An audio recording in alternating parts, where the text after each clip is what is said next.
approving here is in the sense of you're confirming what the Lord has said is excellent. Philippians 4:8.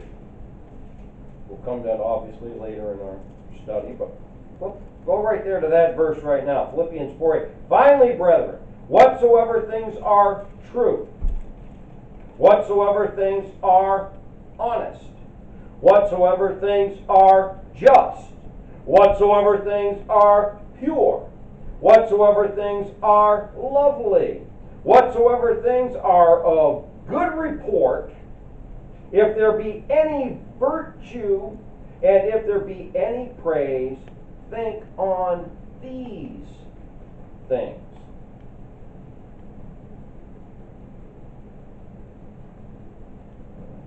Now he tells them to be sincere and without offense till the day of Christ. Well, sincerity, speaks to our motives, and it is our motives, as I've said before, is what is going to be evaluated, what is going to be judged at the judgment seat of Jesus Christ. Now, everybody, lost and saved, are capable of good and righteous works according to the Bible. But what's going to be examined by fire isn't the work, but the motive that was behind what was done. Was it for the glory of the Lord and out of love for Him?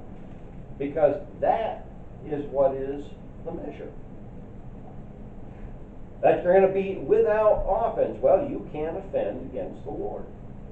Plain and simple, you can't. And if you do, as soon as you're aware of it, as soon as you are convicted of it, then you repent of it, you confess it, and you forsake it. As I've said so many times, keep a short list. Keep a short list, because you don't know when you're leaving this life. It can happen at any moment. Till the day of Christ. Well, that's the same as what we addressed back in verse 6. Till the day of Christ, until the blessed hope. Verse 11, wrap us up here. Being filled with the fruits of righteousness, which are by Jesus Christ unto the glory and praise of God. Well, the fruits of righteousness, these are the things I just was speaking about on Sunday evening's message. I will go over those verses there again. Galatians 5, 22 to 25.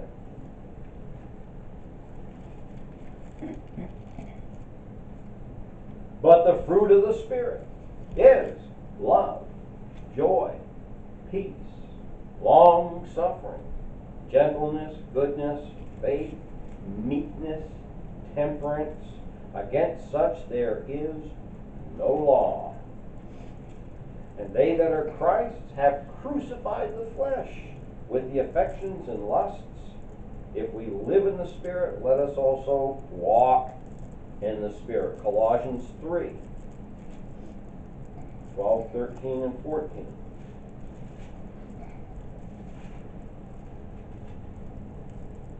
Put on, therefore, as the elect of God, holy and beloved, bowels of mercy. And there's those bowels again. Kindness, humbleness of mind, meekness, long-suffering, forbearing one another, and forgiving one another.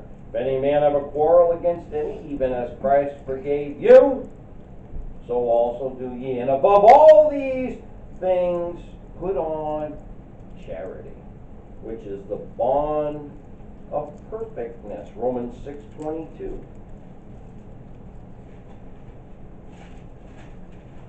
Romans 6:22. But now being made free from sin and become servants to God, ye have your fruit unto holiness, and the end everlasting life.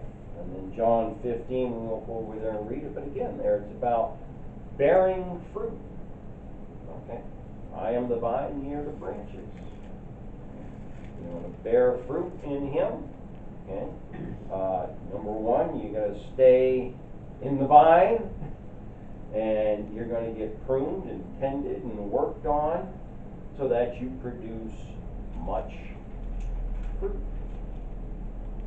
The purpose of all of which are by Jesus Christ. You can't produce them without Him. That is just the simple truth of it all. You can't produce that fruit outside of Jesus Christ. And it's unto the glory and praise of God, which is the end of everything. That's the end of all things, is the glory and praise of God. That's the whole point and purpose of the existence of everything that is. So we're going to end there this evening. We got down through verse 11. Any questions for me? Any comments? Anything? Any verses or anything that anybody would like me to repeat for them?